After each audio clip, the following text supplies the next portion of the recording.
viewers, I Dr. SBK Lal welcome you all in my YouTube channel. मेरे YouTube channel में आपका बहुत बहुत स्वागत है। अगर आप इस चैनल में नए हैं, पहली बार इस वीडियो को देख रहे हैं, तो चैनल को लाइक शेयर और सब्सक्राइब करें, ताकि विविध विषयों से संबंधित जो वीडियो मैं आपके लिए लाता रहता हूं, आपको प्राप्त हो सके। तो आइए आज शुरू करते हैं। विद्युत धारा। विद्युत धारा किसका प्रवाह होता है? तो विद्युत धारा आवेश का प्रवाह होता है। जैसे जल धारा जल का प्रवाह होता है, दूध धारा दूध का प्रवाह होता है, तेल का धारा तेल का प्रवाह होता है। तो उसी हिसाब से विद्युत धारा किसका प्रवाह होता है? तो विद्युत धारा प्रवाह होता है आवेश का। तो हम कह सकते हैं कि current electricity is the flow of the electric charges. अब ये चार्जेस का फ्लो किससे होकर के होना है? तो कंडक्टर से होकर के होना है, चालक से होकर के होना है। तो वी में say that the current electricity is the flow of the charge through the conductor. तो इस हिसाब से इसको परिभाषित किया गया है। किसी चालक पदार्थ में किसी दिशा में दो बिंदुओं के बीच आवेश के व्यवस्थित प्रवाह को हम विद्युत धारा कहते हैं। तो इस बोलचाल की भाषा में इसको हम इलेक्ट्रिसिटी कहते हैं। तो विद्युत धारा से हमारा तात्पर्य होता है कि तार से होकर के, कंडक्टर से होकर के, कंडक्टर जो वायर है उससे होकर के फ्लो ऑफ इलेक्ट्रिक चार्ज, विद्युत आवेश का प्रवाह। अब ये आवेश क्या होता है? तो आवेश किसी पदार्थ का गुण होता है जो समान चार्ज एक दूसरे को विकर्षित करते हैं और समान चार्ज एक दूसरे को आवेश आकर्षित करते हैं। अब ये चार्ज कितने तरह के होते हैं? तो चार्ज अर्थात विद्युत आवेश दो प्रकार के होते हैं। एक होता है धन आवेश और दूसरा होता है ऋण आवेश। तो कोई भी हमने जाना कि किसी भी पदार्थ का गुण होता है उसका आवेश। ये आवेश कहाँ होता है पदार्थ में? तो ये आवेश पदार्थ के परमाणु में होता है। तो किसी भी पदार्थ के केंद्रक में अर्थात नाभिक में, जिसको हम अंग्रेजी में न्यूक्लियस कहते हैं, वहाँ पर प्रोटॉन और न्यूट्रॉन होते हैं। तो न्यूट्रॉन विद्युत अनावेशित होता है, अर्थात न्यूट्रॉन पर कोई चार्ज नहीं होता है, और प्रोटॉन पर धनावेश होता है। और प्रोटॉन परमाणु के ही नाभिक के चारों ओर कक्षक होता है और वाइटल होता है, जिसमें इलेक्ट्रॉन चक्कर लगाते रहते हैं। तो इसको हम KLMN अंग्रेजी के बड़े अल्फ़ाबेट से, कैपिटल लेटर से इसको डिनोट करते हैं। इसी कक्षक में उपकक्षक होता है और वाइटल में सब और वाइटल होता है, जिसमें इलेक्ट्रॉन घूमते रहता है। तो इलेक्ट्रॉन पर ऋण आवेश होता है और प्रोटॉन पर धन आवेश होता है। तो सबसे पहले हम लोगों ने मतलब इसका परिभाषा जाना, जो विद्युत धारा क्या होता है। विद्युत धारा किसी चालक पदार्थ में किसी दिशा में दो बिंदुओं के बीच आवेश के व्यवस्थित प्रवाह को विद्युत धारा कहते हैं। अगर संक्षेप में आप जानिए तो कहिए कि किसी चालक से होकर के विद्युत आवेश के प्रवाह को हम विद्युत धारा कहते हैं। तो करंट इलेक्ट्रिसिटी और इनमें से electric current is the flow of the electric charge through the conductor. अब चार्ज कितने तरह के? तो हम लोगों ने जाना कि विद्युत धारा प्रवाह है विद्युत आवेश का। उसके बाद अब आवेश क्या है? तो आवेश पदार्थ का गुण है। आवेश कितने तरह के होते हैं? तो आवेश दो तरह के होते हैं। एक हो गया धन आवेश और दूसरा हो गया ऋण आवेश। इसके अलावा धन आवेश कहाँ होता है? तो प्रोटॉन पर होता है। प्रोटॉन कहाँ होता है? तो नाभिक में होता है। और ऋण आवेश कहाँ होता है? तो इलेक्ट्रॉन पर होता है। इलेक्ट्रॉन कहाँ होता है? तो ऑर्बिटल में होता है। अब कभी कभी वस्तुओं में धन तथा ऋण आवेश का यह संतुलन बिगड़ता भी रहता है। जैसे हम कांच की छड़ को रेशम के कपड़ा से रगड़ते हैं तो कांच के छड़ के कुछ इलेक्ट्रॉन रेशम के कपड़े पर चले आते हैं। अब फलतः कांच की छड़ पर धन आवेश का परिमाण और ऋण आवेश के परिमाण से अधिक हो जाता है। तब हम कहते हैं कांच की छड़ धनावेशित हो गई, पॉजिटिवली चार्ज हो गई। अब रेशम के कपड़े पर चूँकि कुछ अतिरिक्त इलेक्ट्रॉन आ गए तो हम कह सकते हैं कि रेशम का कपड़ा ऋणावेशित हो गया, निगेटिवली चार्ज हो गया। इसी हिसाब से, इसी प्रकार से अगर हम एवोनाइट की छड़ की बात करें तो एवोनाइट के छड़ को जब हम ऊन से रगड़ते हैं तो क्या देखते हैं, क्या पाते हैं कि इलेक्ट्रॉन ऊन से एवोनाइट की छड़ पर आ जाता है।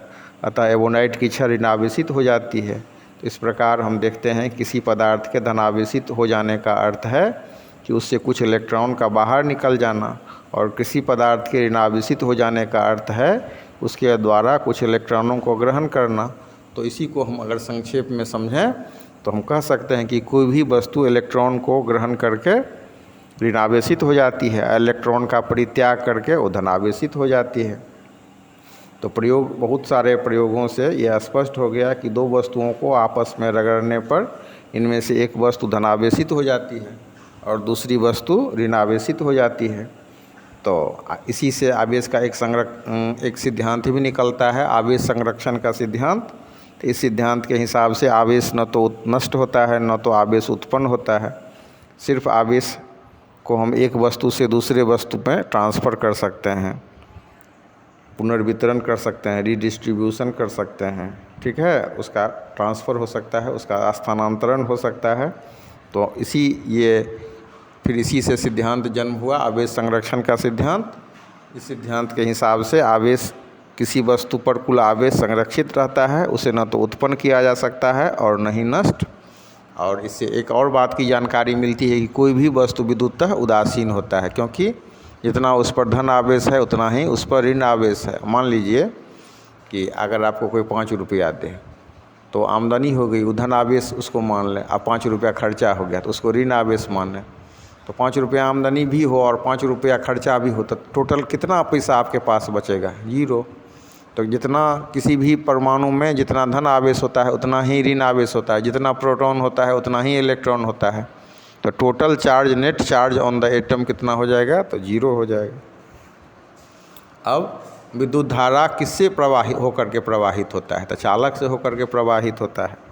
तो जिससे ऐसे पदार्थ जिनसे होकर विद्युत आवेश उसके एक भाग से दूसरे भाग तक आसानी से प्रवाहित हो सके उसे हम चालक कहते हैं।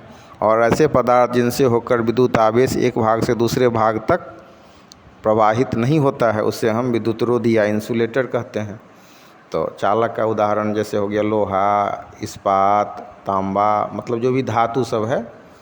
तो धातु सब में आप जानते हैं ना, तांबा, चांदी, लोहा, ये सब हो गया चालक हो गया।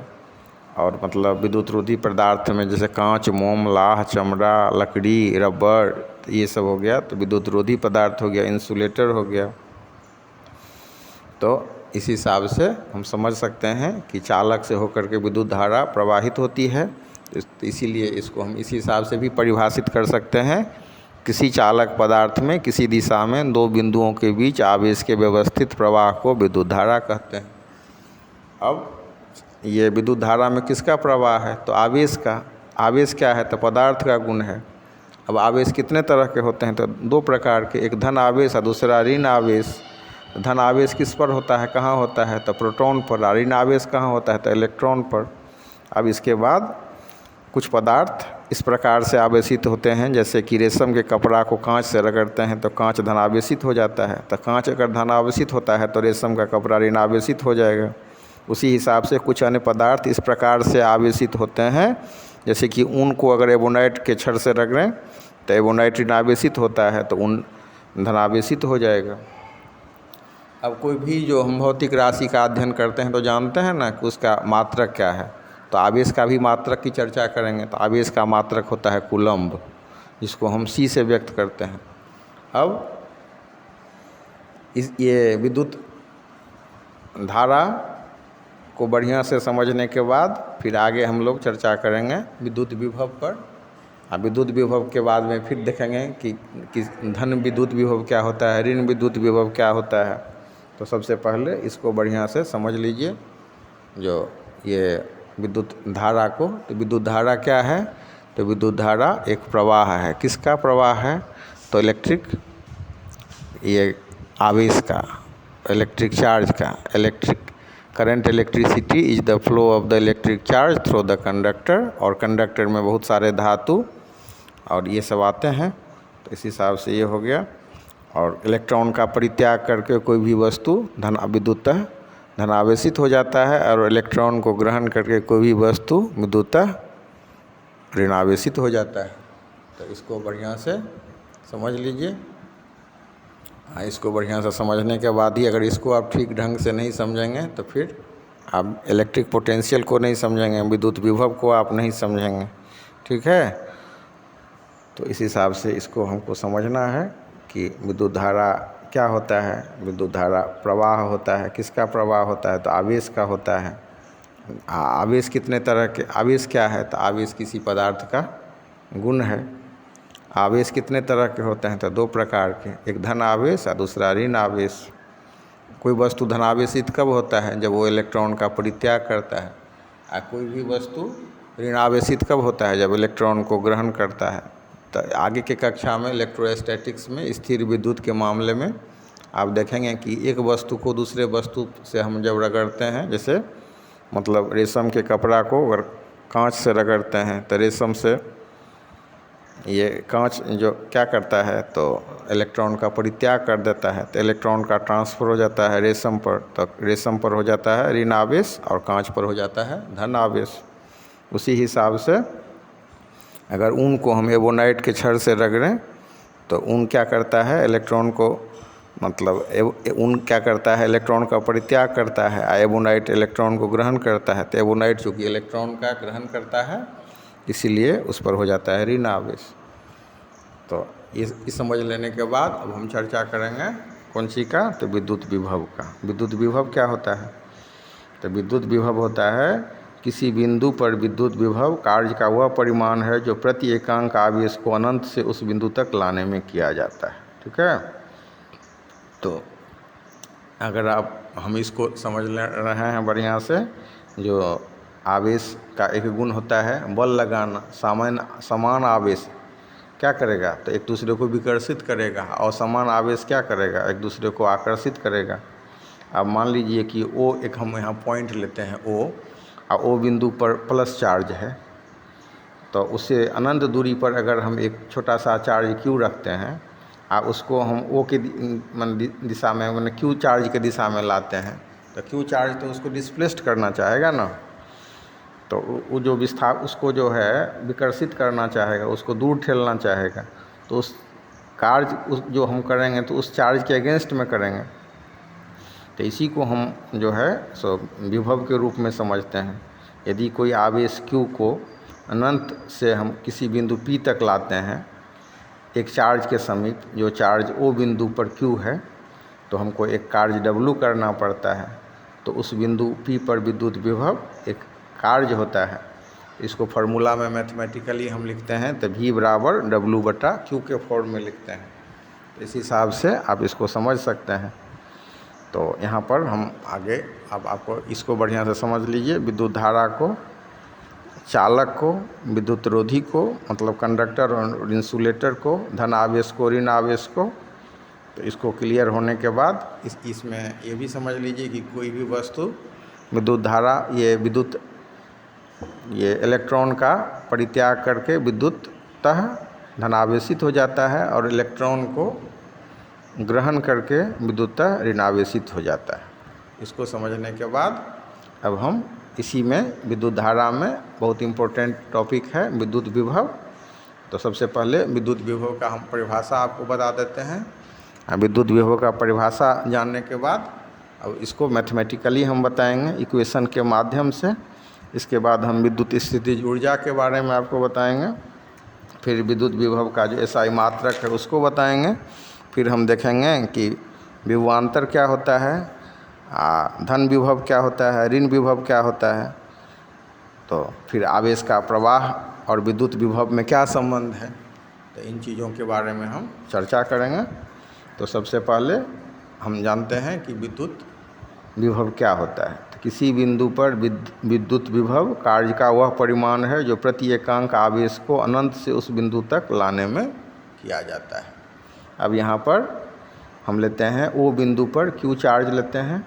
Q को हम एक आइसोलेटेड चार्ज कह सकते हैं। इस Q चार्ज से बहुत दूरी पर, अब अनंत दूरी पर स्थित एक चार्ज को हम ले लेते हैं जो स्मॉल q से डिनोट किए हैं यहाँ पर।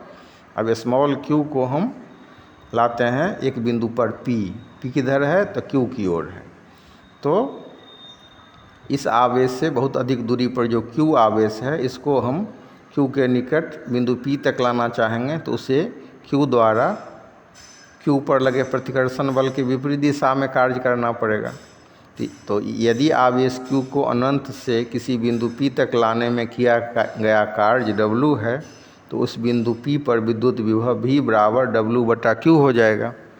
अब किसी बिंदु पर विद्युत, इसीलिए जब इसको परिभाषित करने की बात होगी तो इसको हम ऐसे परिभाषित कर सकते हैं, किसी बिंदु पर विद्युत विभव कार्य का वह परिमाण है जो प्रति इकांक आवेश को अनंत से उस बिंदु तक लाने में किया जाता है।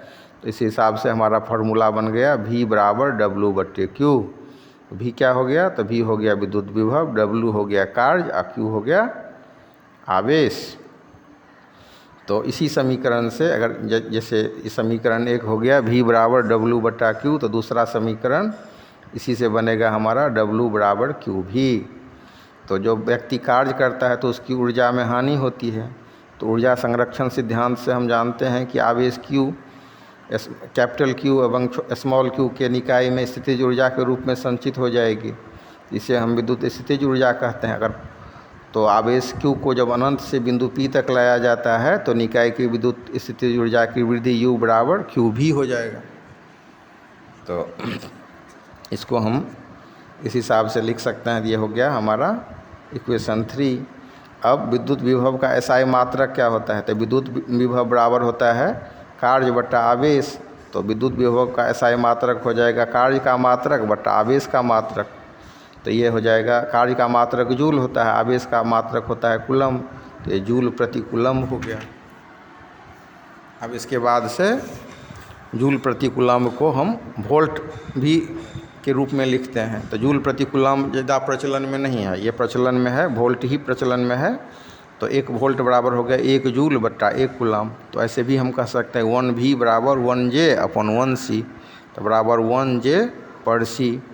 तो इस हिसाब से विद्युत विभव के SI मात्रक वोल्ट की परिभाषा हम इस हिसाब से दे सकते हैं कि यदि 1 कूलम धन आवेश को अनंत से किसी बिंदु तक लाने में 1 जूल कार्य करना पड़ता है या 1 जूल कार्य संपन्न होता है, तो उस बिंदु पर विद्युत विभव 1 वोल्ट होगा। अब विद्युत विभव का मात्रक वोल्ट कैसे पड़ा? तो एक बहुत महान वैज्ञानिक हुए थे अलेसांद्रो वोल्टा, उनका कार्यावधि 1745 से 1827 है। तो उन्हीं के सम्मान में विद्युत विभव का मात्रक वोल्ट रखा गया। अब इसको जानने के बाद अब हम जानते हैं कि आवेशित वस्तुओं का विभव कितना होता है। अब एक वस्तु है, एक उसका मान लीजिए कि चार्ज Q है, या एक वस्तु है उस पर प्लस Q चार्ज है। तो उस धन आवेशित जो वस्तु Q है उसकी ओर अनावेशित वस्तु को अगर हम लाएं तो हमें कोई कार्य नहीं करना पड़ेगा लेकिन अगर वही वस्तु, अगर कोई धनावेशित वस्तु को उधर लें तो विकर्षण के विपरीत कार्य करना पड़ेगा। तो एक धनावेशित वस्तु का विभव धनात्मक होता है और एक ऋणावेशित वस्तु का विभव ऋणात्मक होता है। तो एक अनावेशित वस्तु का विभव कितना होगा? तो अनावेशित वस्तु का विभव 0 माना जाता है। तो धन आवेश Q को जब हम एक अन्य धनावेश वस्तु की ओर लाते हैं तो हमको प्रतिकर्षण के विरुद्ध कार्य करना पड़ता है। तो इस हिसाब से हम समझ सकते हैं कि धनावेशित वस्तु का विभव धनात्मक और ऋणावेशित वस्तु का विभव ऋणात्मक होता है। अब यदि बिंदु O पर Q एक आइसोलेटेड चार्ज है और इस आवेश और एक अन्य आवेश जिसको हम अनंत पर स्थित मानते हैं उसको बिंदु B से बिंदु A तक लाना चाह रहे हैं, तो उसको लाने में हमको कार्य WAB करना होगा। तो A और B बिंदुओं के बीच का विभवांतर को हम VAB से लिख सकते हैं।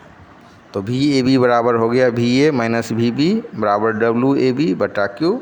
इसके लिए हम अलग से एक वीडियो आपको बना देंगे। तो यहाँ अभी हम इसको समझाने का कोशिश कर रहे हैं कि किन्हीं 2 बिंदुओं के बीच का विभवांतर या किसी 2 बिंदुओं के बीच विभवांतर की माप उस कार्य से होती है जो प्रति एकांक आवेश को एक बिंदु से दूसरे बिंदु तक लाने में किया जाता है।